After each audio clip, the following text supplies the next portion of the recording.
डोंगरे जी महाराज तत्वात ब्राह्मण ने कहते हैं कि अहिल्या का उद्धार करके श्री राम लक्ष्मण विश्वामित्र जी के साथ जनकपुरी पधारे। जनकपुरी के बाहर एक आमों का बगीचा था जहाँ श्री रघुनाथ जी विराजे।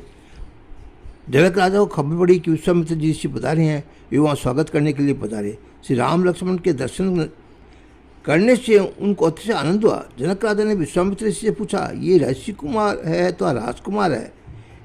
इनके श्रीअंग से लक्षण देखने से तो ऐसा लगता है कि ये राजकुमार है, बहुत सुंदर दिखते हैं, परंतु तुम्हारे साथ आए हैं तो क्या ये ऋषि कुमार है? विश्वामित्र तत्काल पूछा, राजन तुमको क्या लगता है, ये ऋषि कुमार लगते हैं वह राजकुमार लगते हैं? अतः जनक महान ज्ञानी है। गीता जी का उपदेश करते समय परमात्मा श्री कृष्ण को जनक महाराज याद आते हैं। प्रभु ने किसी दूसरे का नाम लिया नहीं। परमात्मा ने जनक राजा का दृष्टांत दिया है। जनक राजा की पदवी ही विदेह जनक है। देह में होते हुए भी जिसको देह धर्म, इंद्रियों का धर्म स्पर्श न करे, देह में होने पर भी देह से अलग रहे, उसको ही विदेही अथवा जीवन मुक्त कहते हैं। प्रारब्ध के कर्मानुसार देह तो प्राप्त होती है, परंतु जो जीवन मुक्त है वह निया प्रारब्ध खराब होने नहीं देता। वह संकल्प विकल्प रहित होता है। प्रारब्ध कर्म से प्राप्त वासना के कारण वह संसारियों के तरह संसार के भोग भोगता हुआ देखता है, परंतु वह जानता है कि आत्मा और शरीर अलग अलग है। शरीर का धर्म अलग है, आत्मा निर्लेप है, आत्मा उनको दृष्टा है, साक्षी है। ज्ञानी पुरुष आत्मस्वरूप में स्थित होकर वे संसार के समस्त व्यवहार करते हैं, वे भी स्वयं कुछ करते नहीं हैं। इसलिए निष्काम भावना से उनके सब कर्म उत्पन्न होते हैं। ज्ञानी महापुरुष अधिकांश भाग में दोनों आंखों के मध्य में ललाट में नजर स्थिर रखते हैं। दोनों आंखों के मध्य में ललाट में एक ज्योति होती है।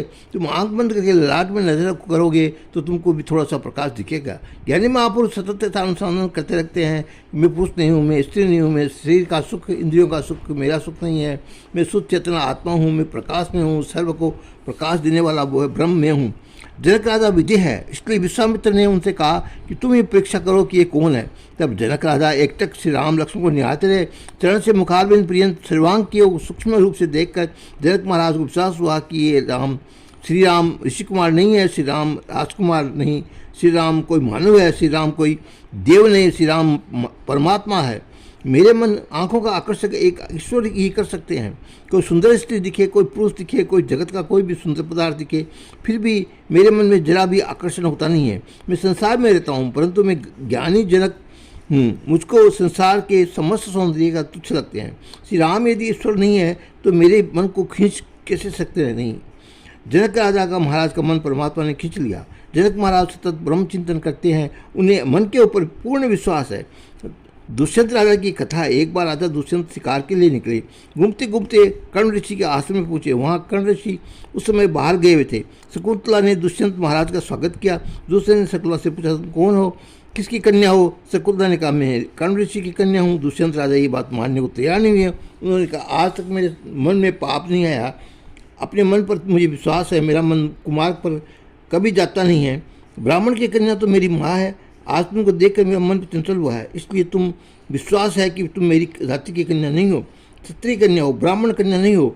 दुष्यंत राजा को बात सच थी। शकुंतला कर्ण ऋषि की पालिता कन्या थी, जन्म से वह क्षत्रिय कन्या थी। सत्पुरुषों के संदेह उत्पन्न करने वाले वस्तुओं को उनकी अंतःकरण की वृत्ति ही प्रमाण है। उनका मन उनको कभी बुरे मार्ग पर नहीं ले जाता।